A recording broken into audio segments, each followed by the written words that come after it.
You should have told us earlier. So I took her to that Kohala Okinawan Kenjikai.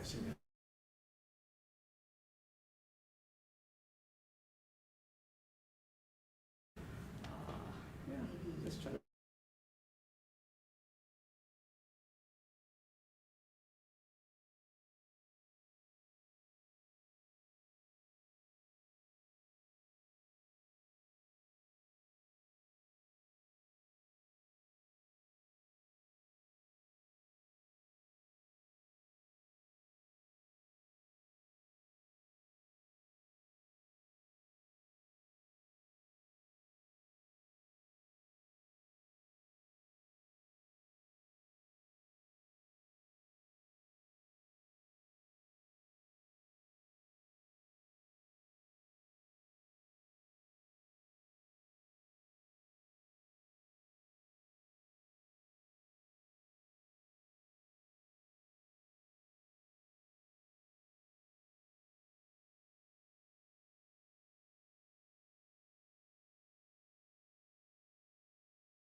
effort for him to finish.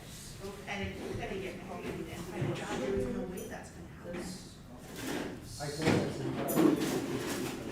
So much people that supported you and the college supported you and you have obligation to that. You have to finish it. So you want to finish it. You have the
If I had to guess, it was probably Okinawan. Oh, because she does do that, right?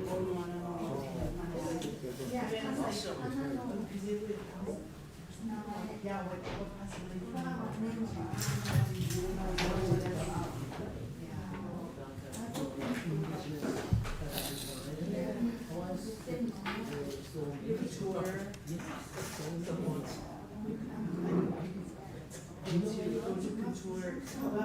I have a really important Oregon.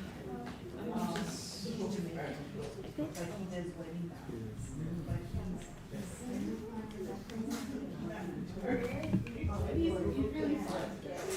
he's a And then to see what's happening here is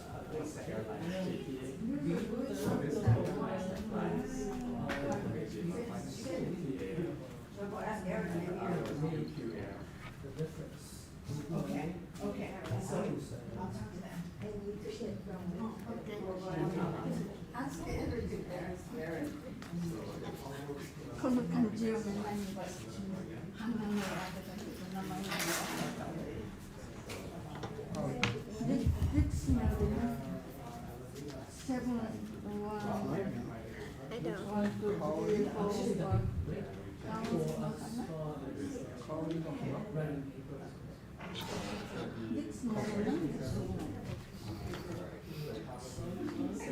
I was thinking the same thing, like, I have my phone. This is a song.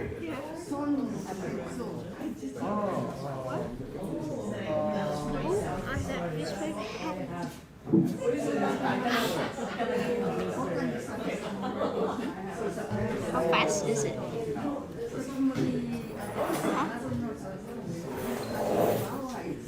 Instant.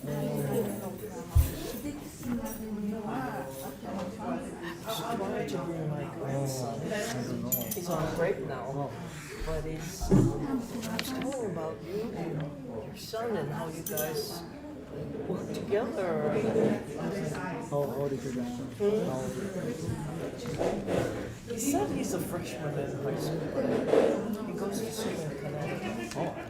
So he's home for 2 weeks, 2.5 weeks, and I said, this is the only time you get him. And I said, there's this incredible father and son who does all this. But I think he's sleeping in. He just flew in on Friday or something. We're gonna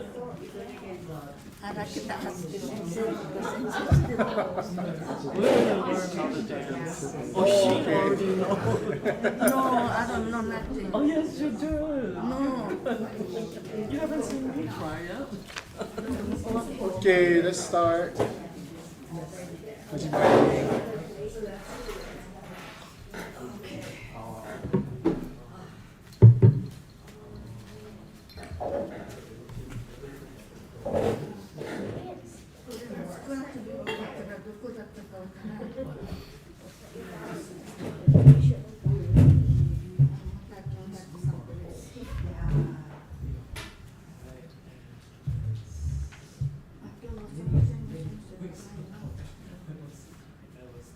Okay, so wanna thank everybody for coming. 数曜長がのびだ。面相地域に装置一遍に平デビル。So today we're gonna well this is today is the let's see, for the lunar calendar it's the today is the last day of the New Year's celebration, yeah. So it's Hachika Sobachi, they call it. Yeah, Hachika Sobachi in Hawaii. In Okinawa, it was yesterday. So Hachika Sobachi is the last day of the finishing up the celebrations for the New Year. So it's the last day we celebrate to put things on the totome, and then after that we start to clean up everything, and then move into the spring season. Yeah. So Hachika Sobachi debut. Yeah.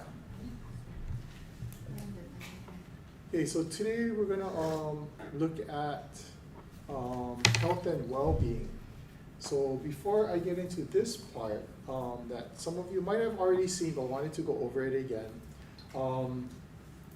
to kind of think, and then those of you who are online too, if you want to join in and send messages or participate.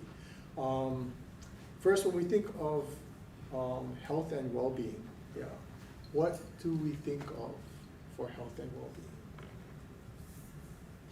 Shimānchu lived a long time. Oh, Shimānchu lived a long time. Okay.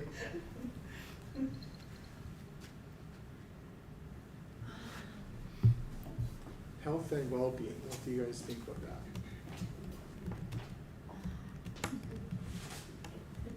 In general, Yeah. exercise, eating healthy, Exercise, eating healthy. mentally active, and being social, in social groups. Okay. Keeping active. I think emotionally too, you know, young people, I don't know, they joke a lot, they have a lot of good, vibe coming from them. I mean, you know, it's a happier, it's a open, it's, non-judgmental, and, you know, that kind of thing. Okay, so a lot of positive energy. Right. Yeah. Okay. I think there's like male and female health and well-being, because when we're talking about sociability, Mm-hmm. women do more of the networking and talking and things like that, and men do less of it. Okay. So I'm not sure if the well-being state is sort of equal. Okay. No, you can. Yeah, you can separate it into men or women. Yeah, and think of the health and well-being of it differently. Yeah. Anything else? But on the other hand, I think men listen to women. It's whatever well-being. And so it's not a, you know, confrontation between the, yeah. Because I know my dad was like that. I know what, yeah, if my mom suggested, well, if my mom likes the certain flower, he likes it more. It just went like that. You know, it's kind of nice.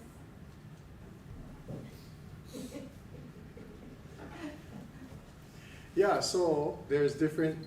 You guys see different ways of the health and well-being. Anything else besides exercise, food? I think there's, has to have this balance and this cycle of things, mind and body, and, relationships and everything, right? So it has to support one another and have a balance. So if you only focus on your health, mentally you might lose it, right? If you think of your mental self, the body might, so you have to have a balance. Oh, okay.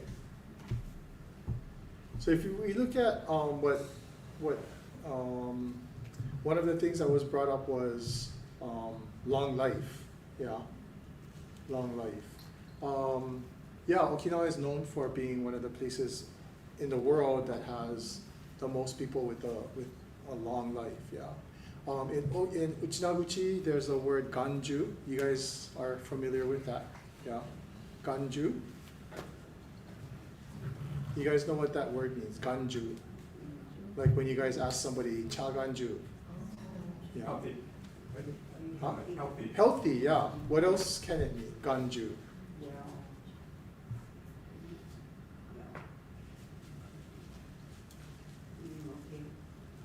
Feeling okay? Yeah. Ganju also means strength. Yeah, strong. Yeah. So in thinking about those interpretations, what else can you expand health and well-being to be?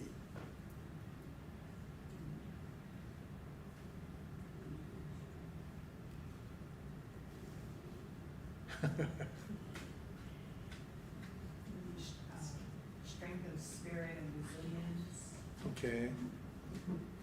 I think it's grow and develop. Yeah. Okay, now, if I ask you guys to kind of go out and think more in our ancestral worldview, can you expand on it? Because right now, there's a lot of the things that you're saying has to do with your health, your mental ability, so what else is health and well-being? As a community or others, right? So family members and friends, neighbors. Yeah. Yeah. So when we think about health and well-being, we have to think about that too, yeah? Because everything around us affects our well-being. Yeah. Affects who we are, how we act, our health, how we think. So in thinking about that now, how can you expand on that health and well-being? Somebody online mentioned malawa ikain, just growing food and taking care of children. Yeah, growing food, yeah. If we think about that, yeah, I think about growing up and going to my babang's house. Everybody used to go to our babang's house at least once a month. The whole family, all the cousins and aunties go to babang's house. And the thing that I remember was in the back of the house, she had a garden, and she grew her own vegetables, and there was a cage with chickens, and that she would take care of, that she would kill the chickens, when she wanted to eat meat. But the whole garden was sustainable for her to have vegetables, and then there was the tangerine tree and that kind of stuff. I think a lot of the first generation did that, yeah. They grew their own food, yeah. They lived off of the land. But how has that changed now? And think about how our first generation, their health and well-being at that time. Well, a lot of them, they were always thinking about the future, what I do now to support the future, so that their children and future generations will continue. And I think that's also part of their longevity, right? Because they're always thinking ahead. So like my neighbor who was always growing flowers, looking forward to flowers blooming, she lived to be 100. So I think that's essential for. Yeah. Anything else you guys remember about your first generation that you can kind of connect to that, to the health and well-being?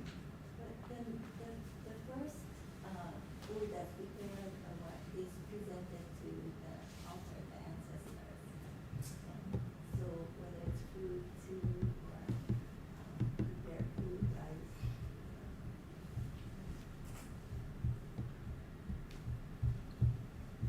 Yeah, because they didn't have I remember my babang didn't eat too much rice stuff, because she had the sweet potatoes in the garden.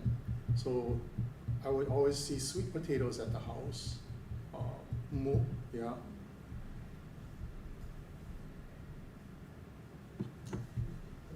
Just a question, but was rice imported because it wasn't sustainable in Okinawa?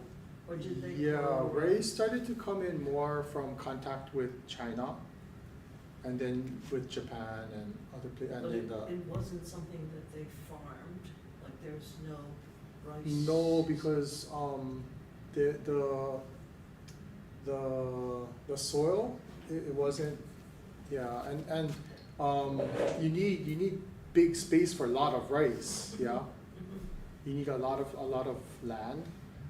They didn't have that, so that's why taro was easier, because taro is more bulky.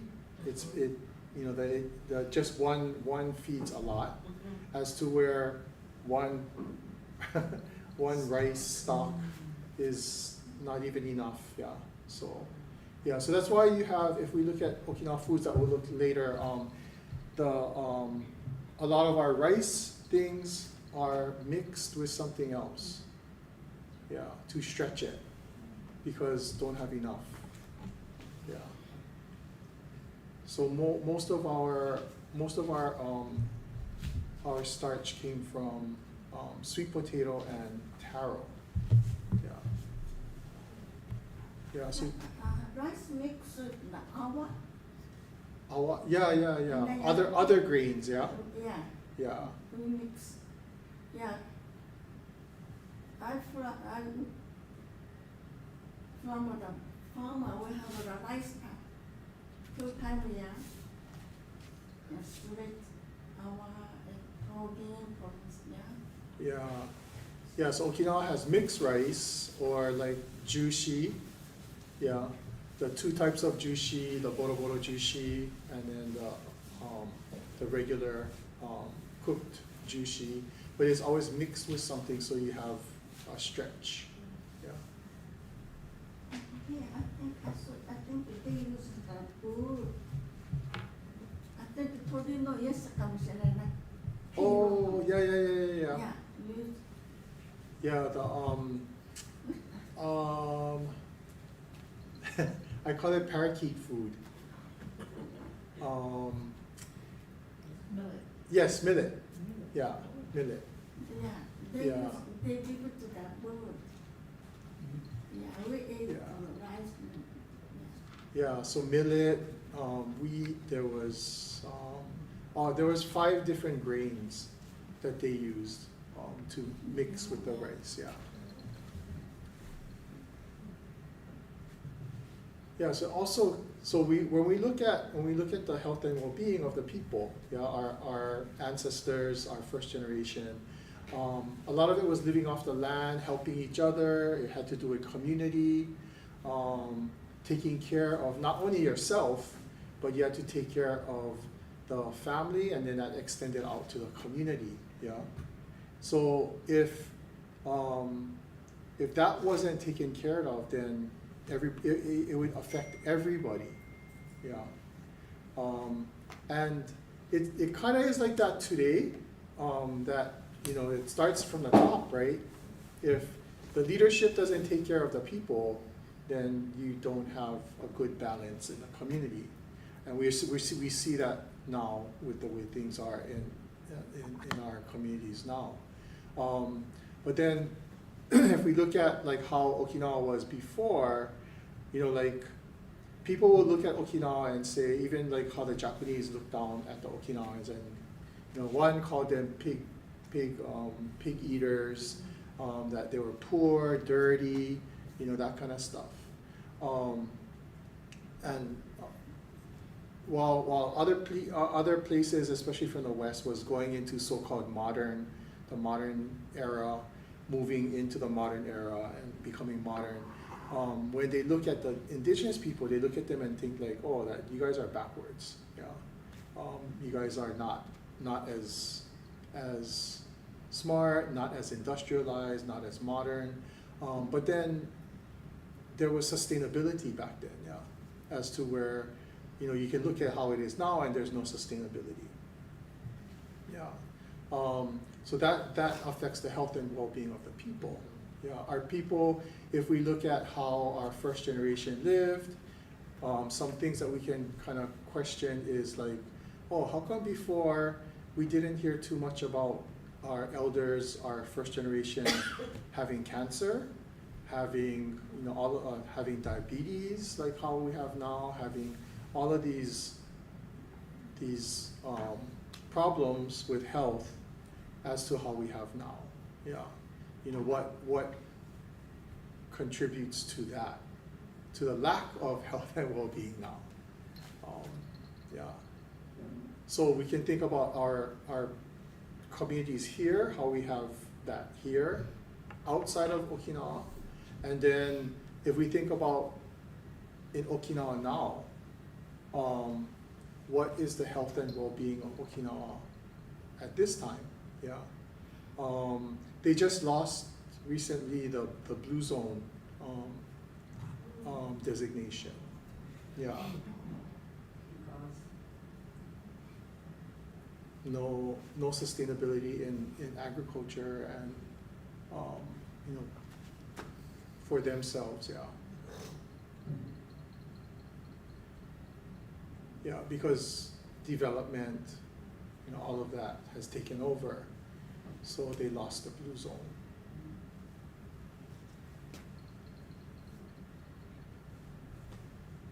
So if we look at Okinawa now, from what you guys know, what is affecting that?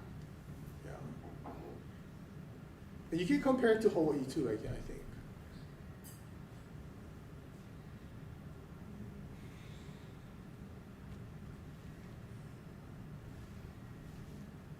I think a lot of it's due to the military.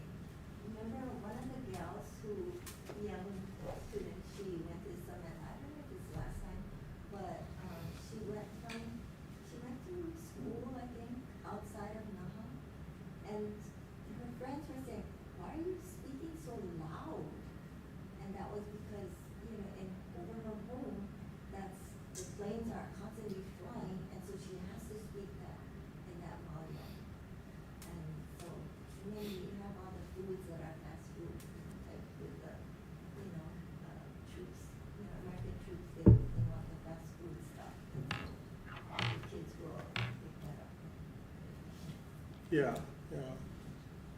Yeah. So those of you online, if you couldn't hear that, Lynn was saying that one of the causes is military.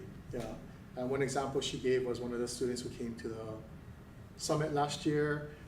She talked about talking to her friends in Naha, and the friends were telling her, "Oh, you talk so loud." But then that's because from where she is, where she grew up, because of the military aircraft that fly over it, she learns to talk loud because of the volume of the noise from the aircraft.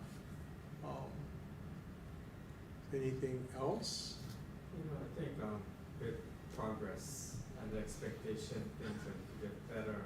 You know, the technology and everything keeps changing, and now if you cannot develop that technology fast enough or the changes fast enough, you bring in the expertise from outside, and this infusion of outside cultures coming in changes how things are here too. And yeah, it's just this endless cycle.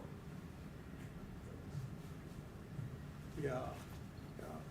I think one of the biggest thing is media.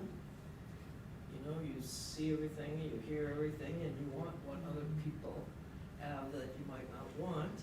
Therefore, you're going to strive to become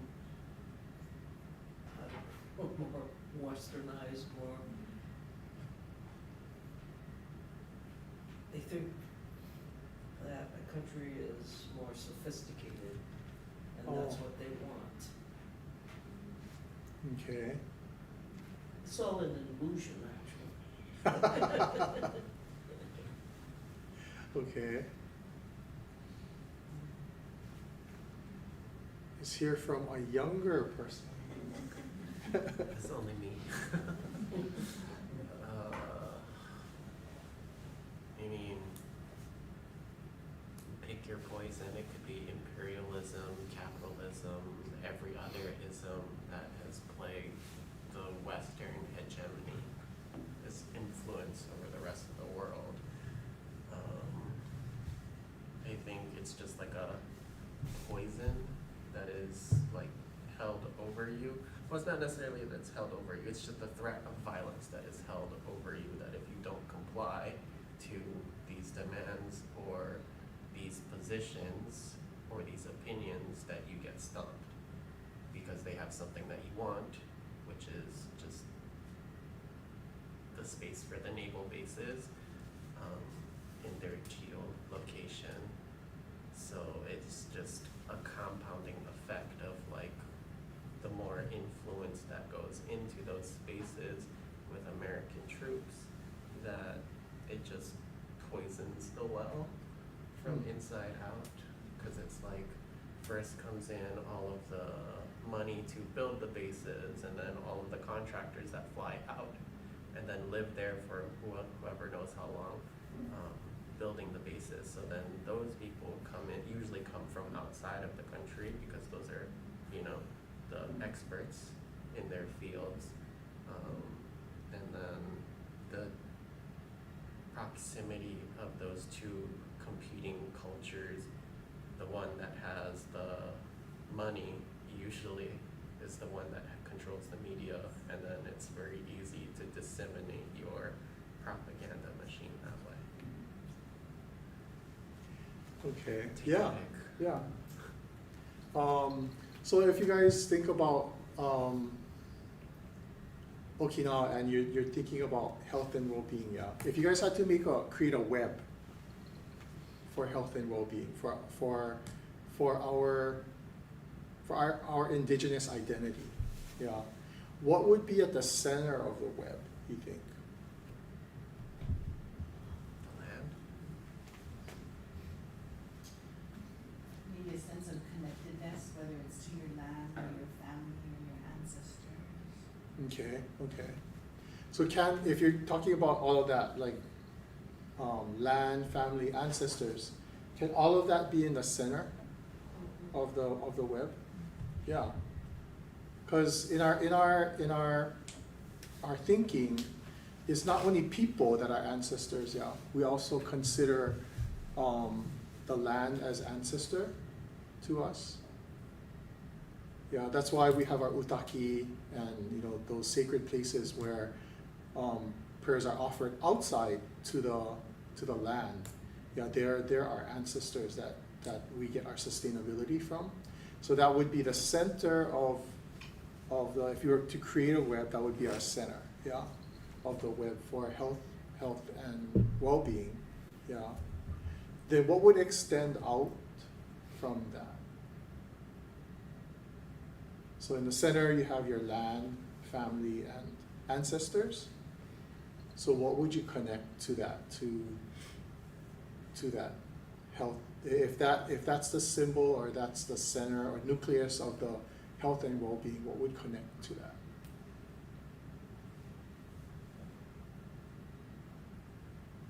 Like language and culture. Ah, language, culture, okay. So Community. community, okay. So when you guys give those answers, give me why. Why do you think that? Like language and Culture. Because it ties everyone within that web more closely together so that they can root back to the center. Okay. Because language and culture roots back to the center of the nucleus, yeah? Okay, so community. Your neighborhood, your family. So what is the connection with all of that? The neighborhood, family, we can put that under what? One word. I'm looking at a word that begins with R. Relationship. Relationships, yeah. Relationships, okay. Anything else? One thing I was thinking of is, because, we're on our phones and working, we don't make time to nurture these relationships, to take care of the land, to grow our food, just to stop and slow down. And I was thinking when I went to Okinawan, which is it's north of Nago, which is where the oldest people of Okinawa in Japan live. I mean, you really feel like time has stood still, and you can hear sunshine play, and everybody's walking to their neighbor's house, and everybody is over 80 years old, and it's slow, and it's relaxed, and it's joyful. You can totally, oh yeah, this is why there's no food. Sorry, why people have lived so long and so happily and healthy, because it's they take care of, and they enjoy all of this, the land, they appreciate the land, their relationships. Okay, yeah. Okay, so Judy said another extension of that can be under time, as far as not time, not rushing, but slowing down Yeah, that reminds me of Appreciating. appreciating time. Yeah, so that kind of reminds me of what our Maori friends who's coming for the summit. What they said was time is the worst colonizer. Yeah, time is the worst colonizer. Because if you understand that, well, like if you go into, even in Okinawa too, I think, when you go to, like, an example I would give of that is when you go to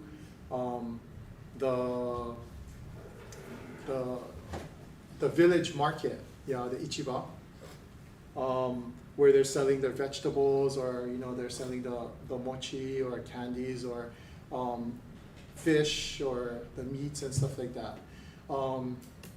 You go and you want to buy something, and then sometimes you end up talking story with the oba, with the women over there, yeah. And it's not in Okinawa style. It's not like you look at your watch. Oh, I gotta go. Sorry. You establish relationships with that person, and you sometimes they'll offer you tea. They'll talk with you, and it's not like you're on a time schedule and you gotta leave at this. You're here for, but not like how we are now, yeah. And that creation of relationships is not only it becomes less commercial, I guess, and less business-like, where it's like you're going and buying stuff from that person to help them out. They're helping you out by providing that. You're helping them out by supporting them by buying stuff from them. It's not like just a transaction, yeah. So time is a good one, yeah. With time, I think an important word is prioritizing your time. So you set time, certain times for yourself because you feel it's important. So if you feel it's important to have a garden, or if you don't feel that's important, then so it's really figuring out what you think is most valuable to your life or well-being. But maybe the priorities are not the right choice, or not the healthy side, but it's, people prioritize what they do. And you have to either set time out for what you think is most beneficial to you. Some people are not going to consider that. Okay, so choosing you're choosing your priorities. Yeah. Okay. As we're talking, through these two pictures, one is this concentric circles, and this other one is this dot. And basically it's time and the pressures of trying to do a lot of things in a short period of time. I think that's what we feel versus when we go to the remote areas, like Julie was talking about, whether it's fewer things to do or less pressure, but you have that time to do what you want to do, whether it's for yourself or your community. I think that's kind of also important and changes, right? And of course, and it kind of goes back to what I was saying earlier with technology and this expectation of doing more in less time. You're just creating more pressure all around us. Yeah. So what do you guys think, like if we think about the time when our first generation was still here, and like you guys can remember here when first generation used to go to your shinenkais or to your picnics, and those days, and you had families that went, yeah, they went and they brought the kids. I mean, we all had to go as young kids to shinenkai and to picnic. We didn't have a choice to go. We all went, so we all remember those things. Up to my generation, I think we can remember. But then now, you have families, and like they cannot come to this because they're too busy. The reason is, oh, we're too busy. We have this. Yeah. But what about in those days, the days that we remember? Do we say that, oh, those days nobody was busy, and now everybody's busy? The expectation, I think, back then was different than the number of people and everything, but I mean, just even band practice, when I think back, I took band for fun back in high school, but nowadays you gotta go to all these mandatory practices and things and all these performances and I think it's also part of, being present so people know that your organization, your band is around, you're doing all these fundraising, all these activities, and that just ties up. And the expectation that the family be there because the community has changed. Right? Back then, my parents would drop us off and they're doing their own thing. We take care of our own thing. But nowadays, I think the parents have to be there as well. So it just really makes it harder to have. Yeah. Any other thoughts on that?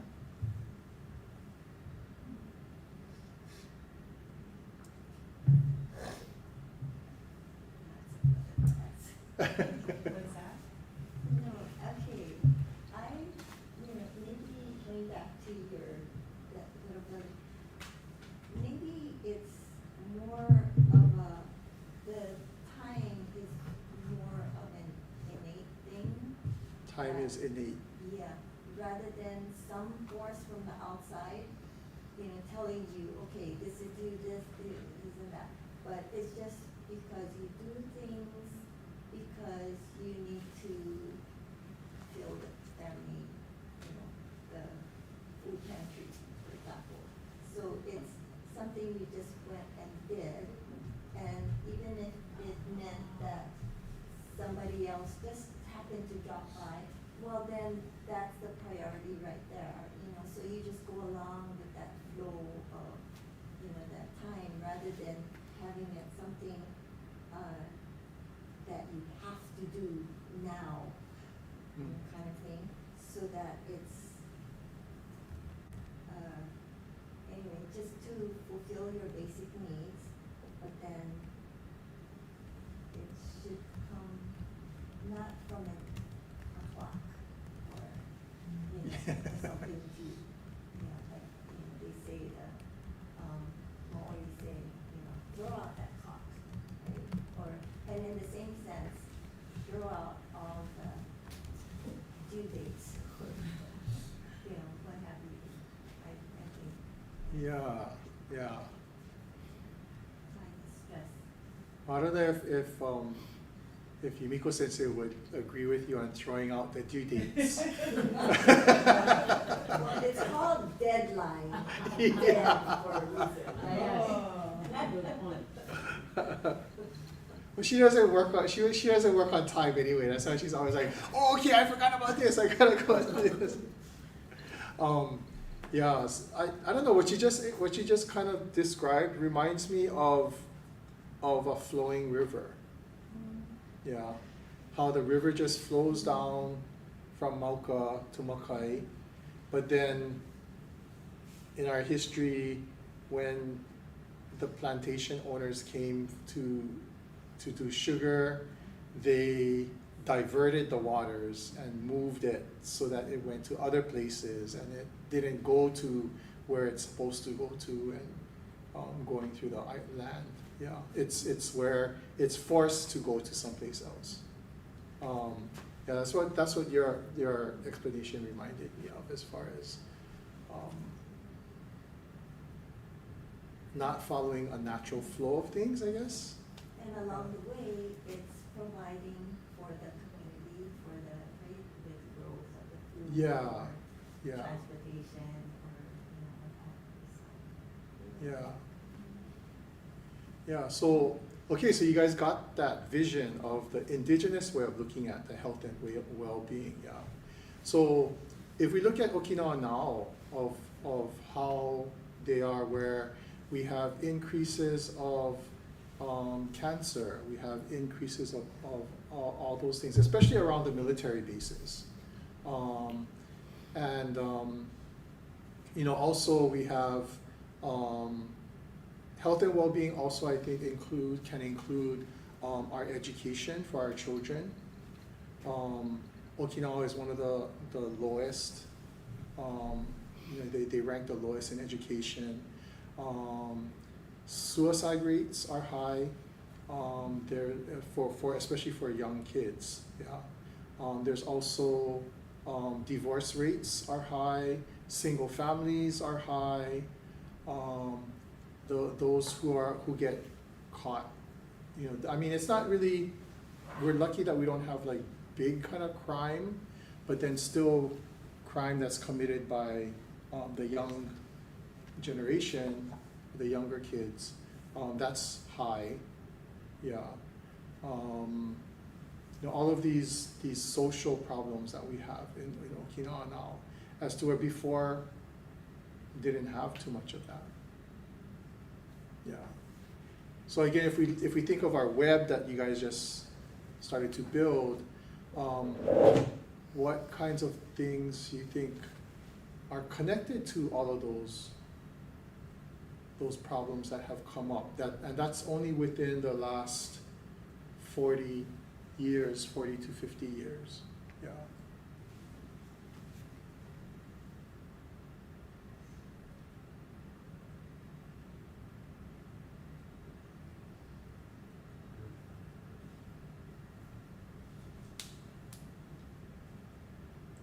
If we're looking at it from the web perspective, and since the land was literally taken, that's like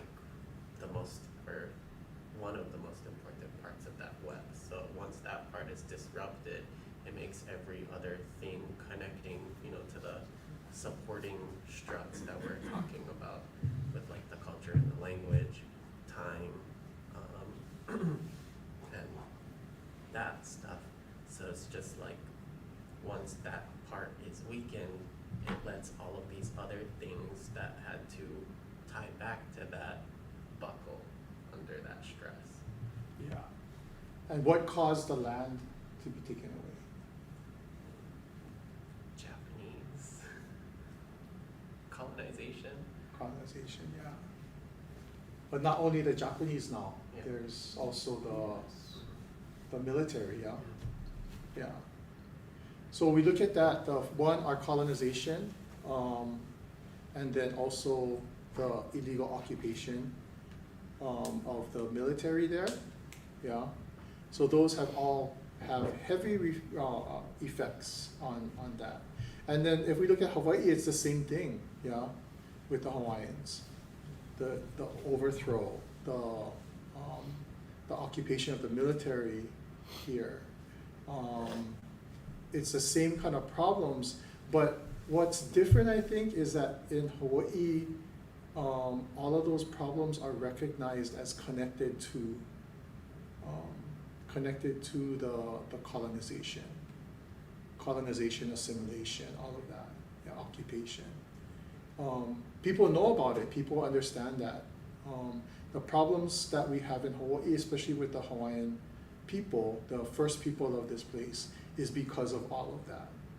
Yeah. But in Okinawa, they don't recognize that yet. They see that as individual problems or problems that people cause on their to themselves. Yeah. They don't see it as connecting to colonization or occupation by the military. So even when you have to also when you think about here,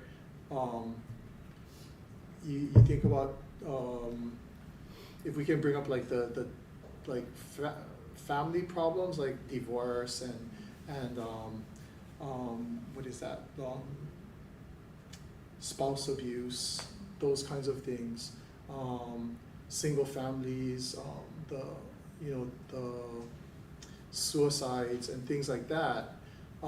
There's help, there's counseling, there's programs for people to go through that, to help people go through those kinds of traumas and problems.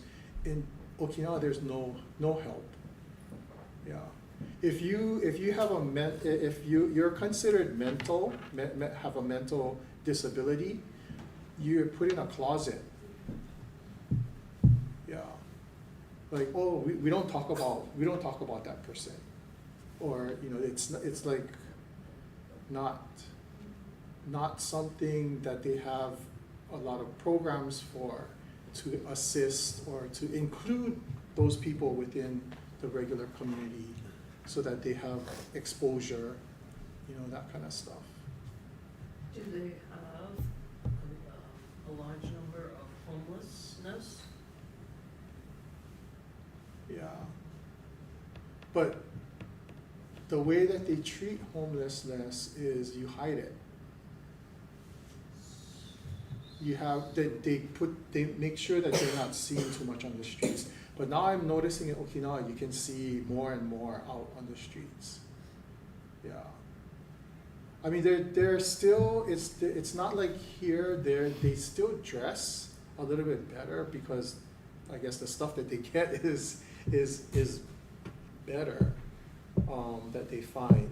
But yeah, there's still a lot of homelessness. Yeah. And I was surprised to see low-income housing and stuff like that too in Okinawa. It was pointed out to, if I saw the buildings, I wouldn't know, but it was pointed out to us, oh, these are all like low-income housing and that kind of stuff. So there's a lot of that. That's kind of, the government keeps the buildings, like when you look at the buildings, you wouldn't know. Like over here, like where I live in Kalihi, you know that that's a low-income area, yeah. But in Okinawa, it's hard to tell.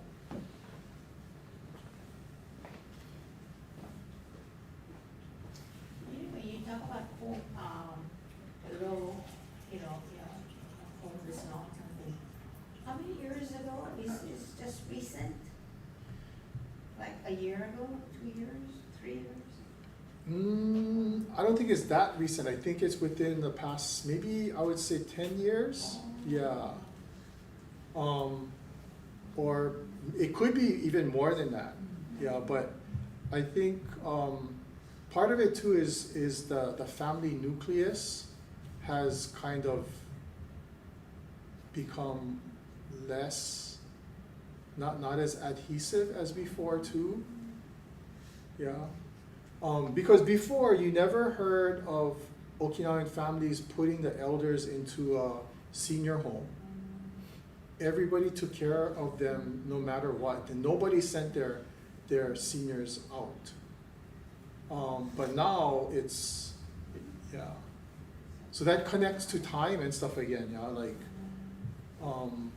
sometimes you have to, because you got to work, and you can't take care of your only living parent who needs 24-hour care and stuff like that. You cannot stay home and quit your job, and yeah. I have a cousin who just went there, and maybe like 2 months ago, and we were discussing, because I went there many years ago. And one thing I noticed that she mentioned is in one family, they don't communicate or travel together or meet each other because of the age. They're all getting older, yeah? So that's one thing. Another thing she said, in one family, there are 3 different religions in one home. I was really surprised. I said, I never saw that before, but things are getting more complex, yeah. Yeah, yeah. Very interesting. Yeah. So I think that kind of connects to what Akane was saying, where the nucleus, you look at the nucleus and then you see the land, culture, all of that starting to get lost. or be ignored, and then that kind of affects all of the other spokes. Yeah. So like the three religions is yeah, that's happening in the families now because again, before it didn't matter, like they could be Christian and they could still do their Okinawan stuff. Like how Hawaiians, a lot of Hawaiians here still are strong Christians, but they still practice the Hawaiian customs and culture. Yeah. But now there's stronger influence from the American side Christianity that's coming in and telling no, you cannot do that. And then there's also another strong one, which is the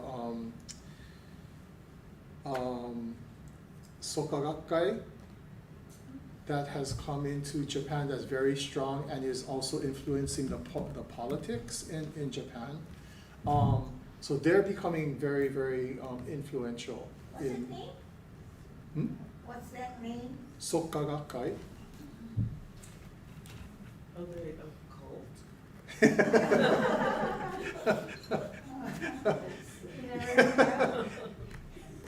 Yumiko Shinshi, is cult? Cult? Can I say this off the record? What is not cult?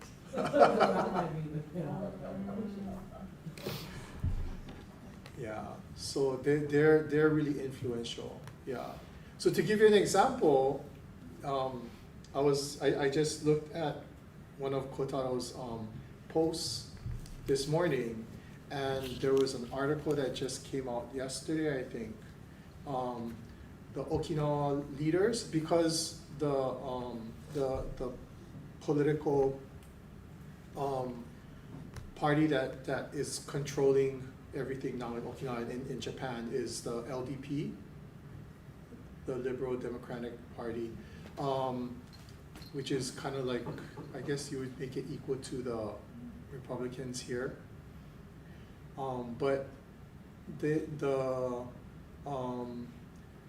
just had a meeting and they announced that they're sending Okinawa government representatives to the United Nations to say that we are not indigenous, that we're Japanese. Yeah. So, I mean, I don't think it's going to matter in the UN because the UN has already looked at us and recognized us as indigenous. I don't think it'll matter if Okinawa government people go over there and say we're not. Yeah, because you'll have our indigenous people going to Okinawa and say, no, I'm going to UN, and they've been going all this time, every year, or twice a year. Yeah, they go to the UN and participate in symposiums and talks and give updates on what's happening in Okinawa. So the UN already recognizes us. Yeah, it's Japan that doesn't want to recognize us, and these guys who are influenced, our own people that are saying, no, we're not indigenous, we're Japanese. Yeah. So that affects health and well-being too, yeah? Like, those guys are mental. And then you have others like I just got the new book by Gregory Smits, who writes about us and says that we're not indigenous, but he's the expert on Ryukyuan history. Yeah. But he hardly spent time in Okinawa. Most of his research is through books and literature, and most of his references are from non-indigenous, non-Okinawan researchers. Yeah. So, you know, some of the things that he says, some of the things that he does say, like about some of the history, like, you know, like the Jomon culture and that kind of stuff. Yeah, that's true because he gets it from other researchers. But then other things he says, like how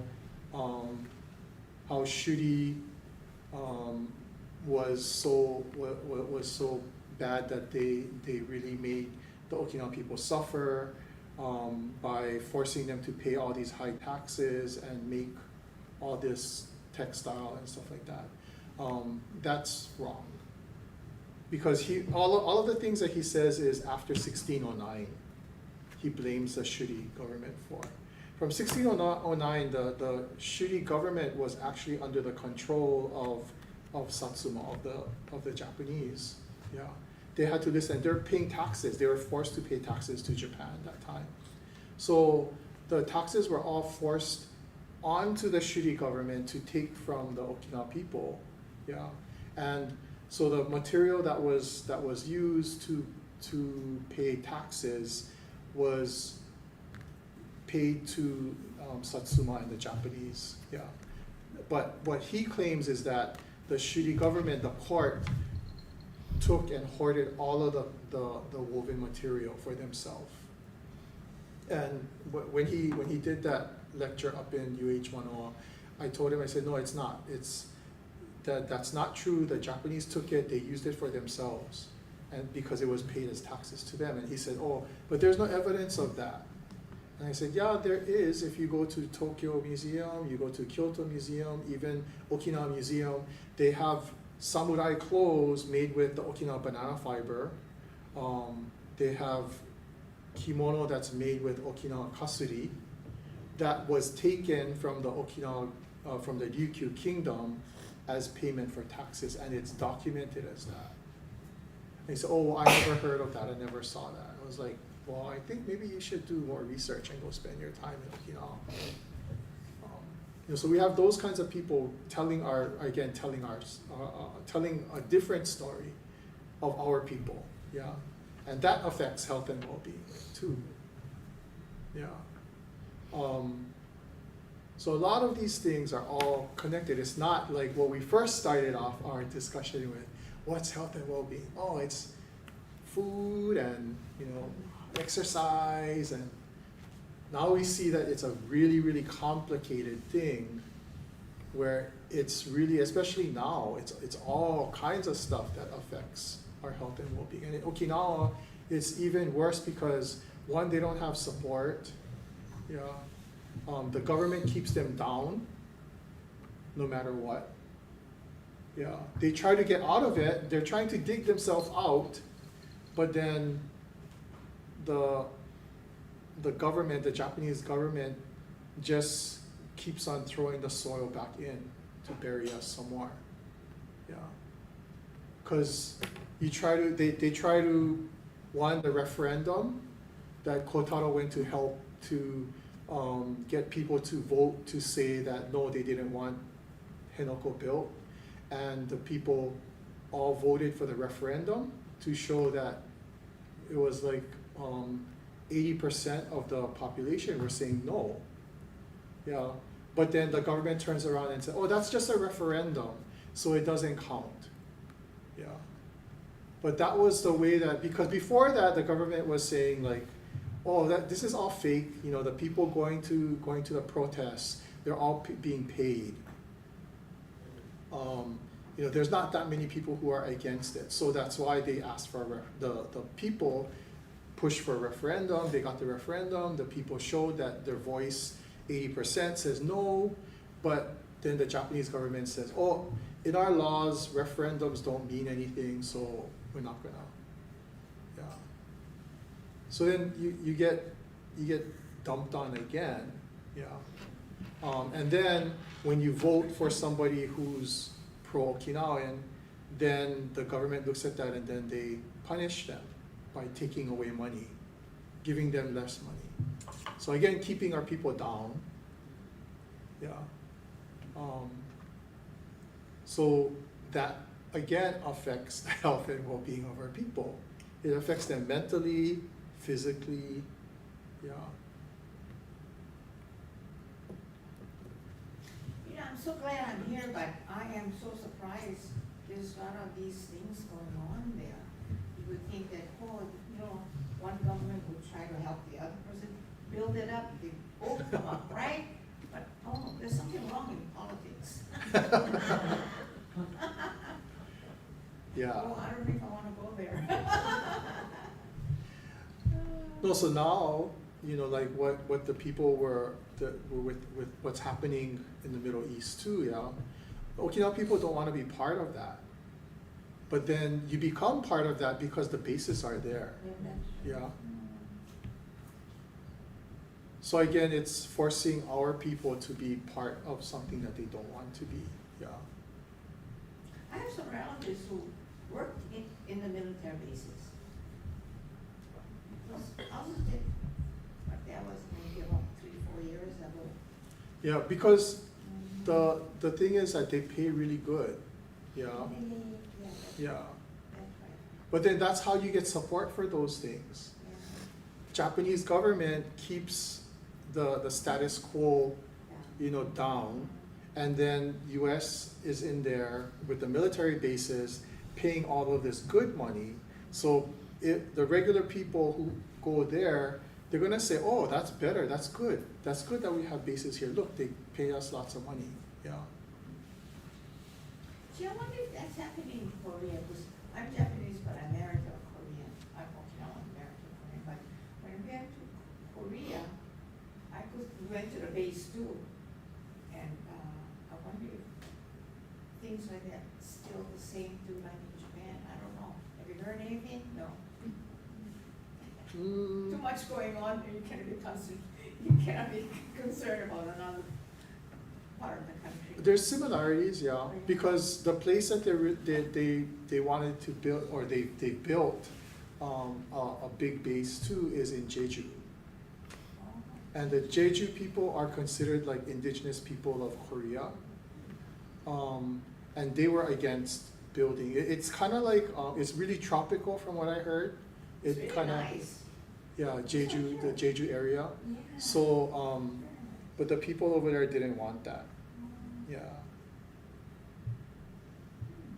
Yeah. Over there, I saw the biggest mushroom growing. I couldn't believe it. Mushroom. No wonder it's so expensive. But it's a nice place. Yeah. So we think about that. How can we think of Okinawa to better health and well-being with all of that that's happening?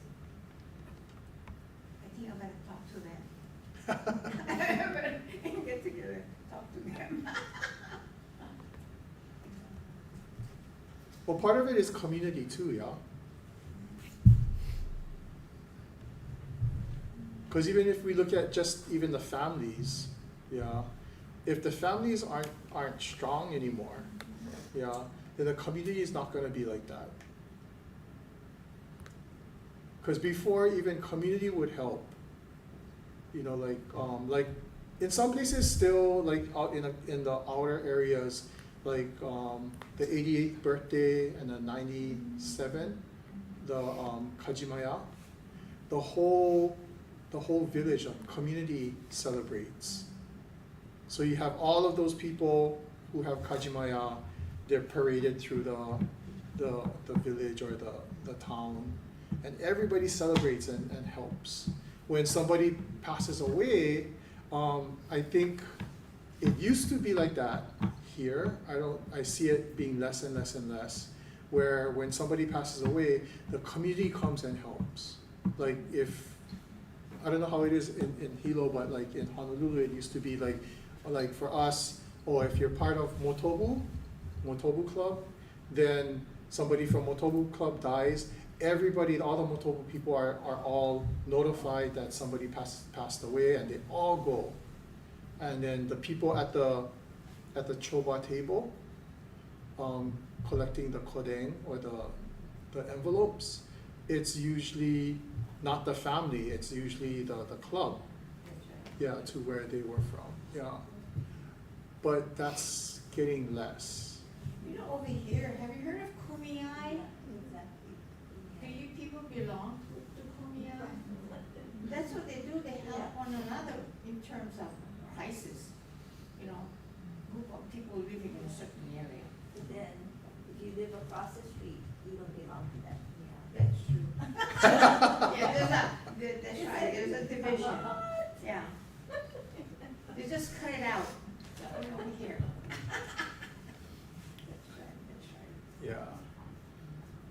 So those kinds of community relationships are kind of dying now, because before, I guess the way we learned about that is we were told we would go, like our parents would say, okay, we gotta go funeral, and we don't even know the person, but then after, you hear from your parents that, oh, that's Babang's friend from Motobu Club, and we gotta go because they came to ours, and that kind of stuff, yeah.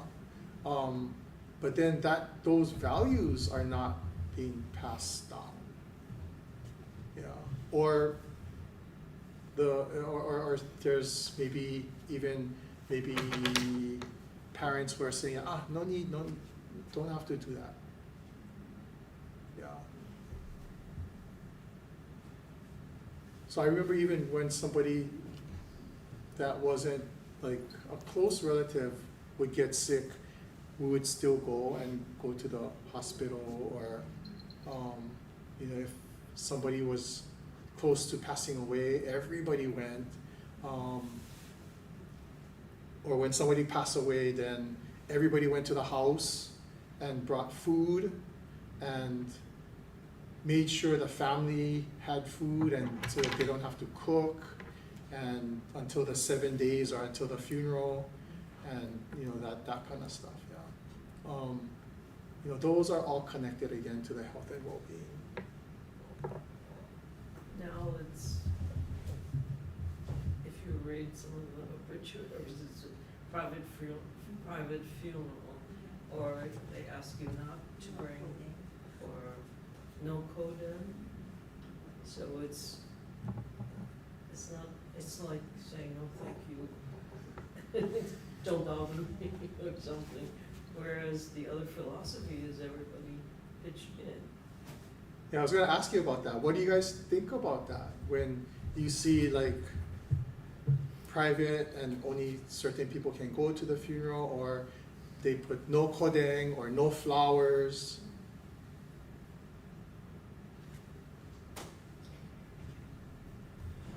I did live in Hawaii for a long time, but I know that my brother and his wife, they were very conscious of who had come to the funeral to pay their respects. They were going like all the time to different funerals because they remember someone from that family that had been gracious enough to be part of the funeral. But that's a long give and take. Yeah. And I can see why people say no kodan, no flowers. Because they don't want that You almost feel obligation. like you're obligated. Yeah, I think at my home, I have Yes. who did, how much they gave. So now our problem is not our problem, but the thing is we have to reciprocate and do the same, so we look at the names and, make that thing, yeah. But, I don't know, there's some good, there's some bad about it, it depends how you take it, yeah. Yeah. People. It continues the relationship if you have coding and you have this the obligation to reciprocate. Yeah. So if you don't have that, then families will continue to drift apart. Yeah. So I remember my dad was kind of like, oh, there's no feeling when there's no, they ask no coding. That's I remember him telling me that. Yeah. I kind of agree with this. Yeah.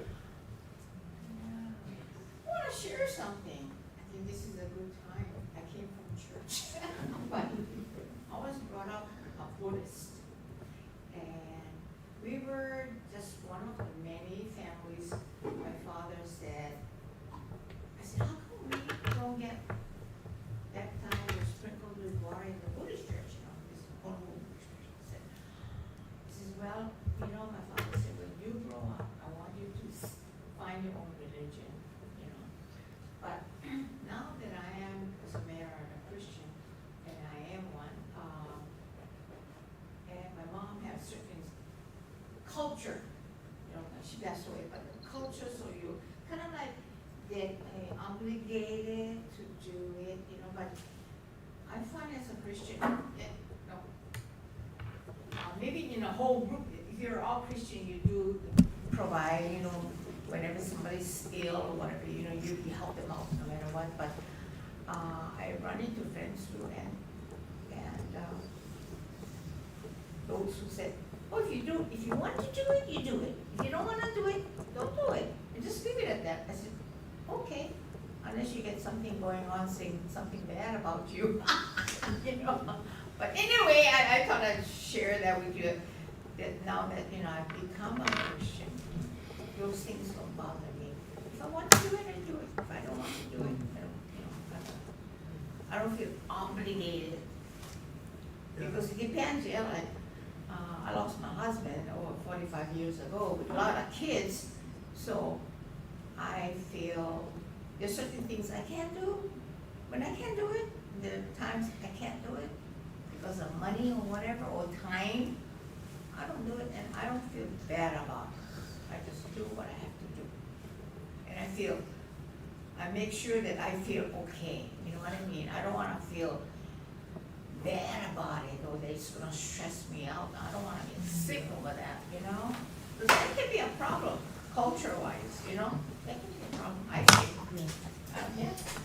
My relatives who have put no Koden, it's Yeah. because they're, you know, we have everything taken care of. You know, the That's true. plot is paid for, True. the funeral was paid for a long time That's ago. true. We don't wanna impose to anybody, and I That's said, true. no, but it's their opportunity to give. Yeah. And share their love and Yes. affection for you. They're like, no, we don't wanna bother. Yeah. And so that's for the family members and friends that have said no Koden. That's It's right. not out of like, That's I right. reject Yeah, your that's right. obligation, you know, it's cause no, we got everything Yeah, taken that's care of, so we, you know, thank you, but we don't have.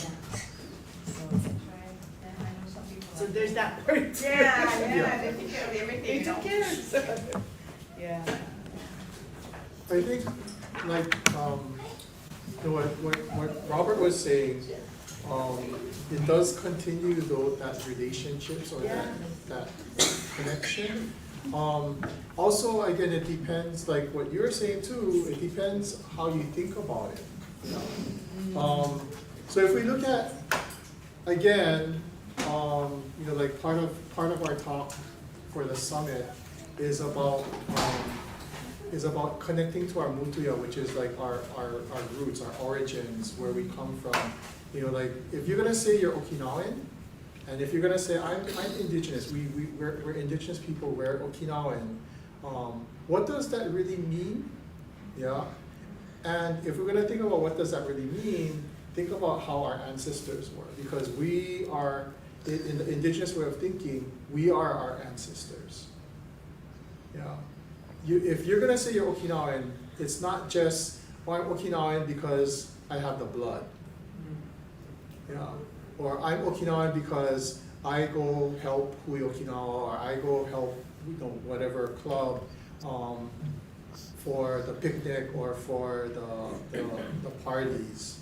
And then the rest of the year, I'm just doing my own thing. Yeah. What claiming your identity is, I would say, goes back to what Robert was saying, is your actions. Yeah.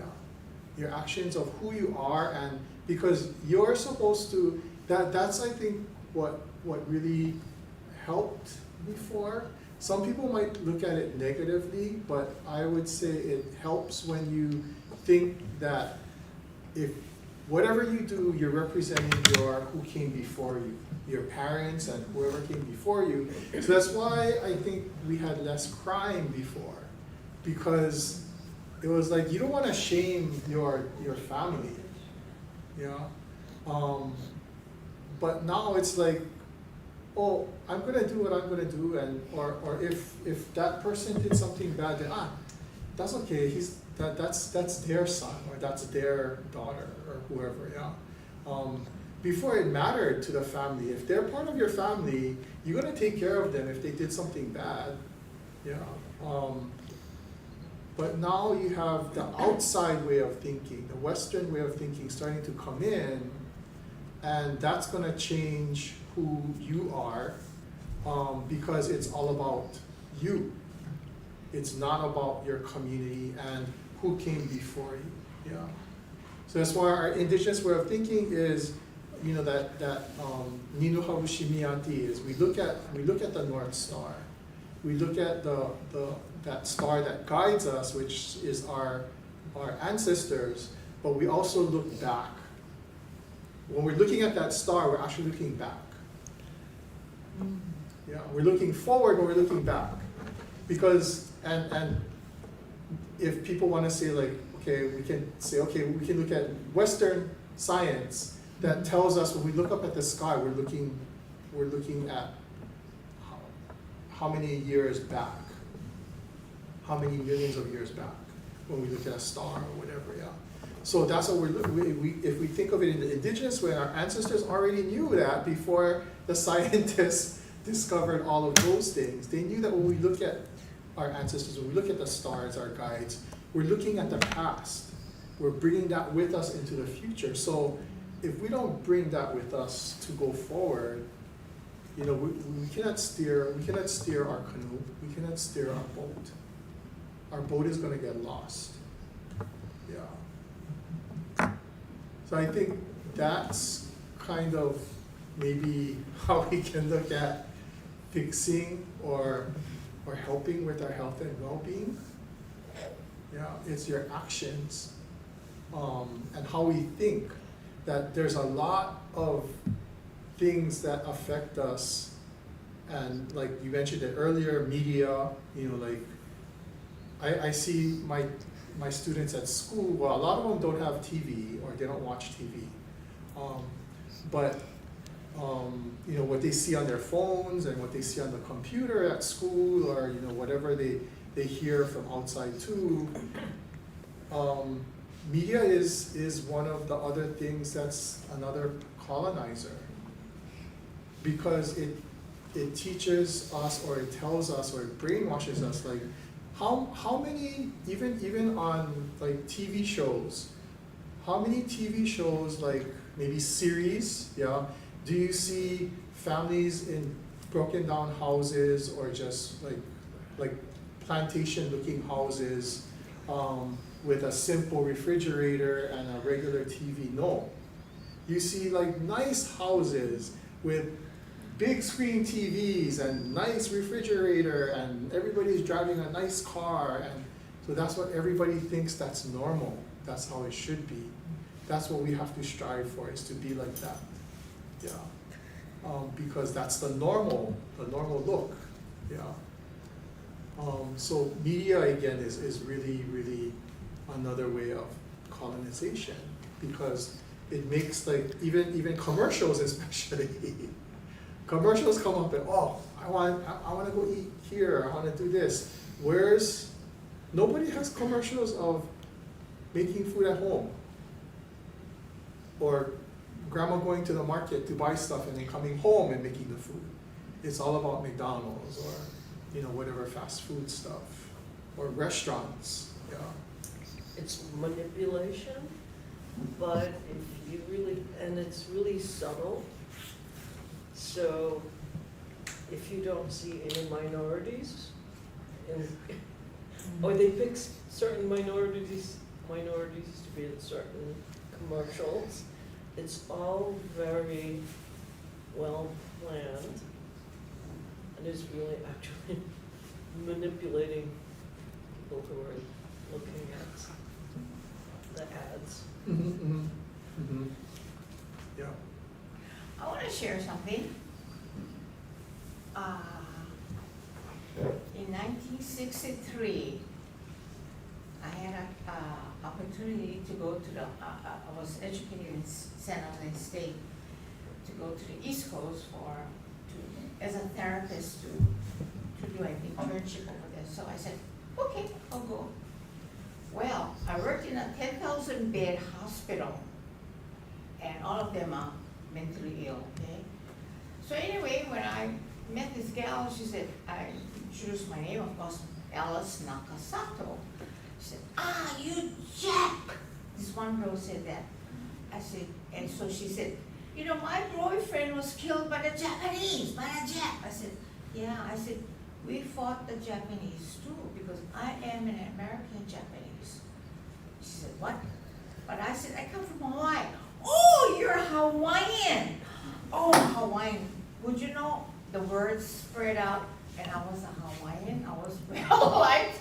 I even taught them how to dance a hula, you know, but imagine, but while over there was me, Oriental, Japanese, Asian, and there was an Italian, and there was a black person. 3 of us are OTs walking the street, and boy, that was an experience. I've never worked with black people until I was at the hospital, or even dealt with a therapist, you know.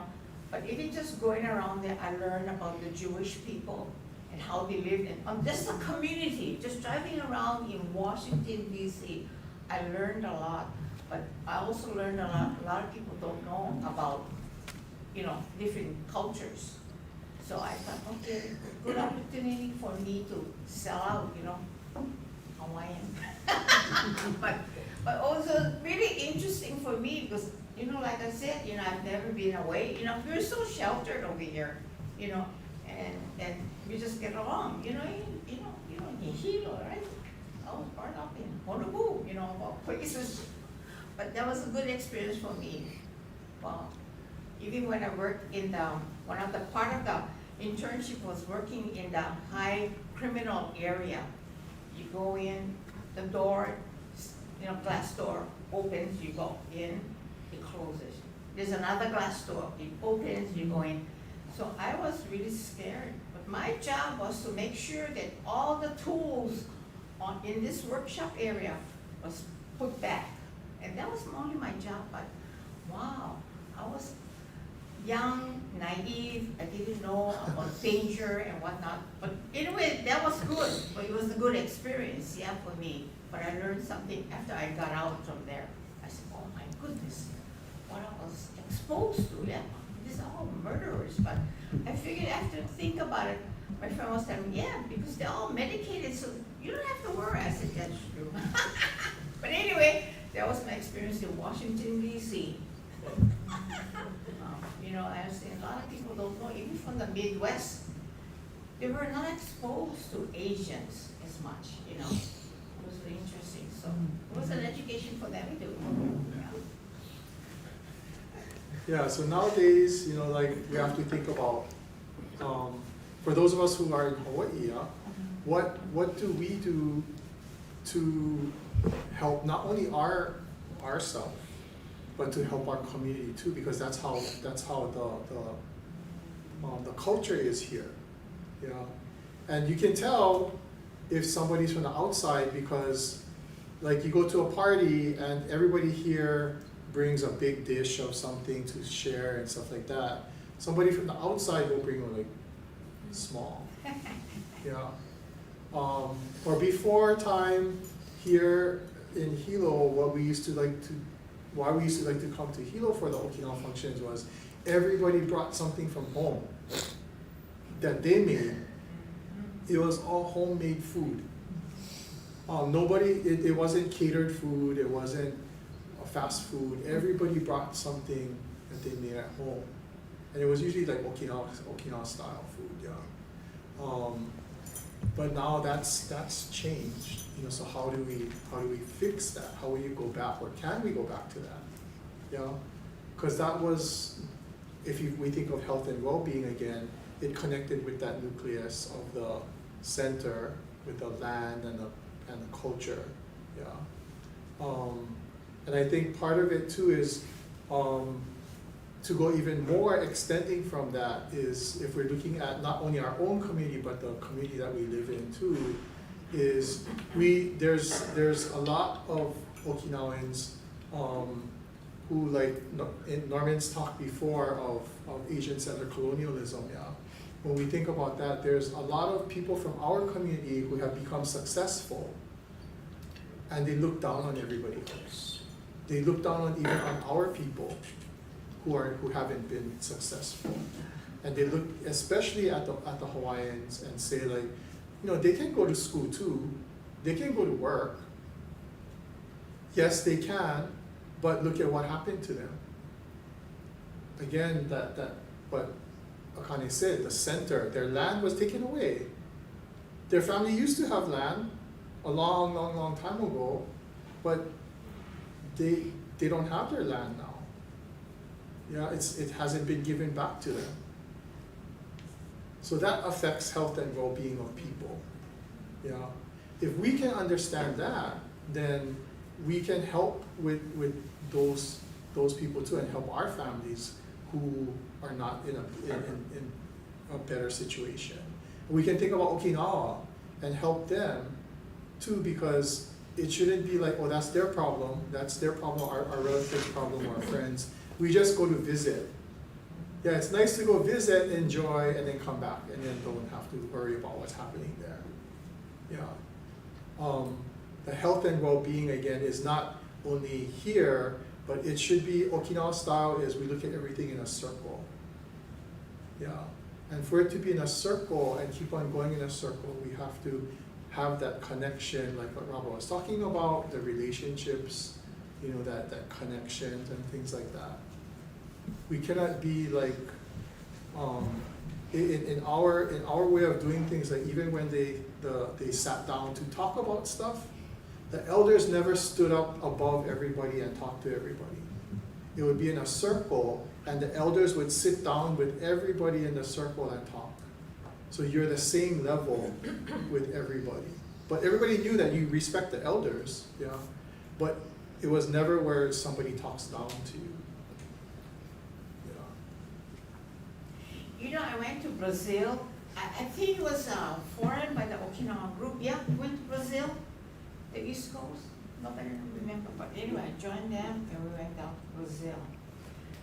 That was another place where a whole group of Okinawans went to Brazil, and I was really surprised. I said, wow, this is very interesting. I mean, it's a learning experience for me.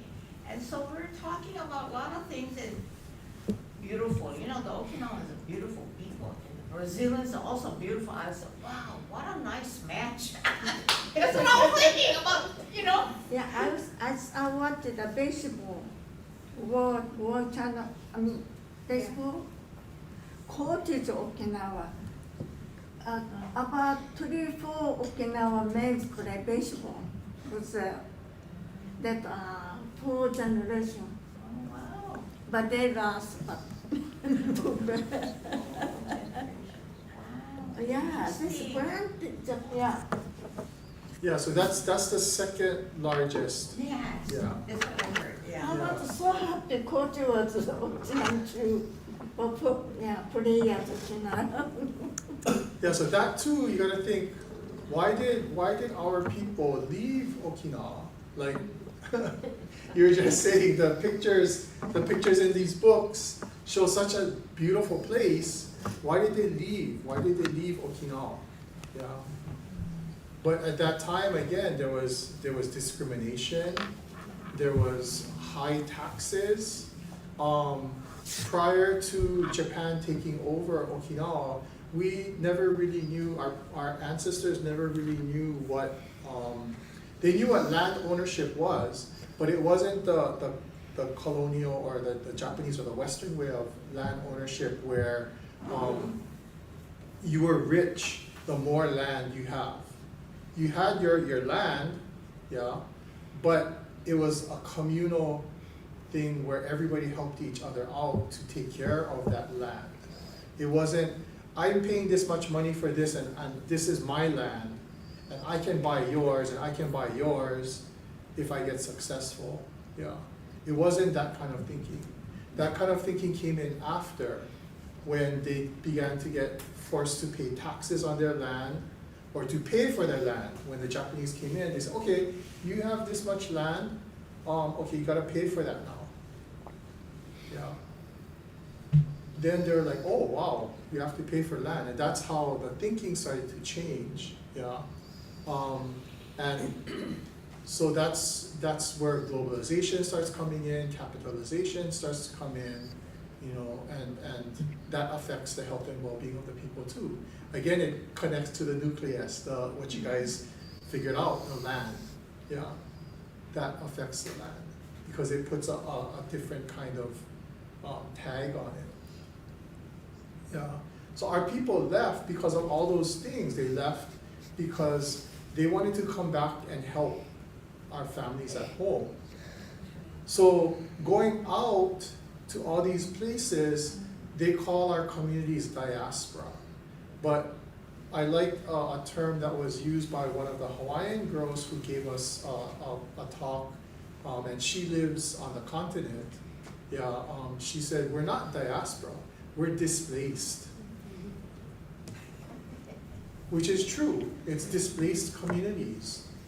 Because somebody made our place junk and our ancestors had to go look for some place so that they could support our relatives at home. Yeah. It wasn't to go out and become rich. That wasn't their intention. It was to go out and the majority of them wanted to send back money. Or it was so bad in Okinawa that they couldn't live in Okinawa. And we think about that now in Hawaii. Look at how much, there's more Hawaiians living outside of Hawaii than in Hawaii. Yeah. Why is that? Because they cannot afford to live even in their own islands that was taken away from them. So it's all displacement of indigenous people. Same thing with the Native Americans. They're all displaced. They're forced to live on reservations. That's their land. Their land is not the land that they had. Yeah. So displacement. So all of us are displaced and we're living in other people's places. Yeah. South America, that's all indigenous land. The continent, that's all indigenous land. Hawaii, that's indigenous land. We are indigenous people who were displaced from our own place and put in this. And then you have Okinawans who are bragging that I'm this, I'm that, I have this much money, I have this much land. They want to become more and more and more, but they don't realize that what they got and the place that they're at is at the benefit of the Hawaiian people, the benefit from benefiting off of the Native Americans, from benefiting off of the South American indigenous people. Yeah. Nobody acknowledges that. It's all about, I went to school, I did this, I did this. Some of them even forget about the first generation who went to those places and had to suffer.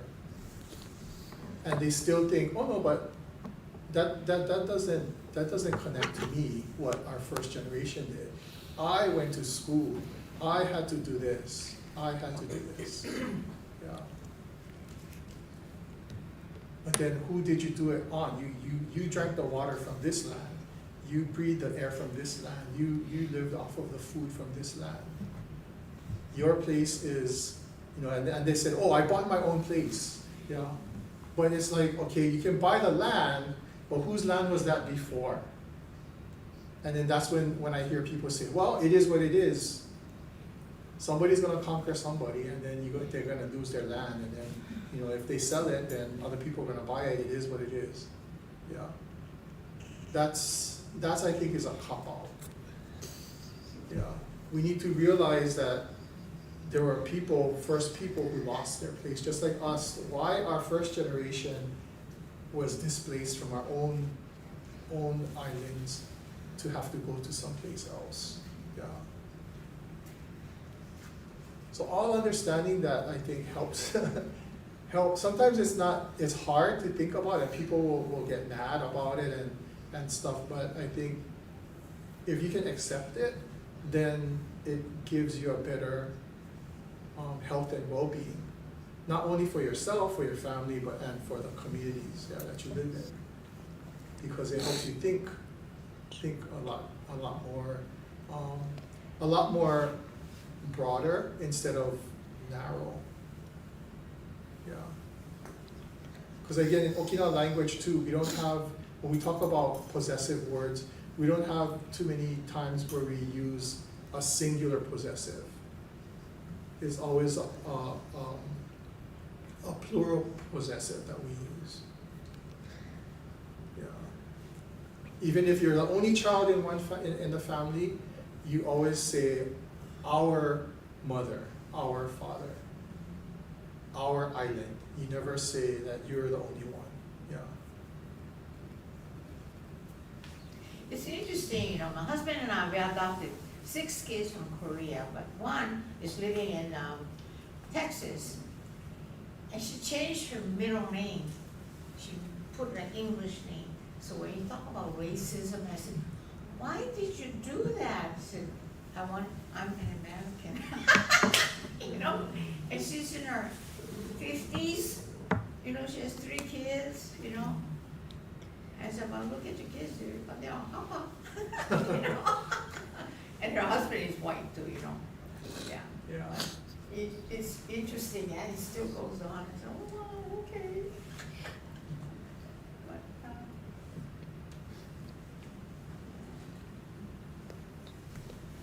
So, good discussion on just health and well-being. I couldn't get to the slides. I'll go to the slides next time. The health and well-being again, I think it's good to continue this kind of discussion and think about it more, yeah, because if we don't, I think, then we're gonna keep on eating all the fast food and things that, you know, we didn't make and didn't grow and didn't take care of the land and didn't take care of each other. So I think that needs to always be thought of and then put it into action. Yeah. So like people, I know everybody, there's a lot of people, not everybody, a lot of people think, you know, the word activist is negative. But you guys coming to this is activism. Yeah. Those of you who are learning Okinawan language is activism. That's being an activist. Those of you who are learning any of your culture, that's kind of a way of activism. You're activating yourself to do something, to put into action what is connected to that nucleus that you guys looked at. Yeah. that's why I came here. I wanted to find out what's going on. Yes, it's good to be nosy. Yeah, that's right. And you know what? She's Tai Chi, and we see Tai Chi, and there's about 100 people in Tai Chi class, you know, and many of them are Caucasians. I always ask them, where are you from? Where are you from? Many of them are from away. They come here because they like it. But I ran into a couple of them where the spouse passed away. They had nobody else, so they went back to the mainland to be with their kids. But, you know, like, we have, yeah, quite a bit. Quite a bit of Thai people in Tai Chi. Yes, also part of what I forgot to say, you know, when we talk about the successful Okinawans too, yeah, that keep themselves up here and they don't care about down here. It's okay to be successful. It's great if you can be successful, but if you're from a displaced community in other people's land, yeah, how much of that success are you helping the other people? Yeah, or I don't know if you taking heard care of about it. yourself? I don't know if you heard about it, but growing up, this is what I felt, that many of the Okinawans who living on the Big Island, they got successful, because I came from a plantation, yeah, family. They left here, went to Honolulu, they became very successful. But I don't know if they think about the others living over here. You know what I mean? I don't know if, well, whatever it is, only one man knows what's going on, right? But yeah, the good ones. So there's some important Okinawan names. Business between Honolulu and Oahu, very successful. Yeah. Because that's part of our culture, that's part of our, who we are as Okinawans is, you can be successful, but then you give and you help your community, you help the other people too. You don't only take that success for yourself. And you didn't, in the Okinawa sense too, you never talk about you being the one to get up there. You know, there's always others who helped you get up there. Whether you did it by yourself or not, there's still your parents who gave birth to you, your grandparents, and all of that have to be acknowledged in order for you to say that you got to that level. Yeah. Yeah. So next time we'll look at this, and then we'll look at the different kinds of foods, because there's a lot of foods that we think are Okinawan that were adopted or appropriated from other cultures that we put into ours too now. But then there's another way of looking at that too. As far as, yeah, we borrowed that custom, or we borrowed that culture, but then we made it unique to us, and that uniqueness has other meanings in it too, yeah. So champuru is a good thing, yeah. We're mixed because, and it makes us, it's supposed to make us stronger, yeah. You know, I have a question about how many of you are learning Okinawan language. I find it's really very difficult. I mean, me, an outsider, haven't heard anything. All I do is just see, publish what we see what's going on, and say, oh, that's a tough language. Try to, sometimes it's really hard. I'm saying, the syllables, the way it's, sometimes you can blend it and make it out, right? But, I don't know. But I don't know how many of you are taking that. I don't know. You can ask Yumiko Shinshi. She's the linguist Oh, about yeah. how hard Okinawan language is. Every language is complex, extremely complex. There is no such a thing as simple. I took Spanish was easy. Okay, it's easy, Yeah. easy to acquire Yeah. difficult to acquire, depending on what you know already. So if you understand Japanese, for instance, then acquiring Spanish or Swahili or Hawaiian vowel system will be easy because it's the same thing. They use the same thing. So really depending on what you know. But there's no such a thing as extremely complex language or very simple. So Uchinauchi is not very complex because every language is complex. That's what I say. I don't know. So it should not be. It should not deter you. Yeah, because it's not like Okinawan or is especially complex and so. Anything from online? You're good. You're good. Okay, so I guess we'll finish for today. Nihei debut, and we'll see you guys next month. It's on the third That's right. weekend, yeah. Yeah. Yeah, because second weekend is Merry Monarch. Yeah. Will you be televising the summit? No. Oh, Yeah, everything is face to face now. oh, that's Yeah. probably And good. it's- Then freer discussion and all. It's hard too because we have breakout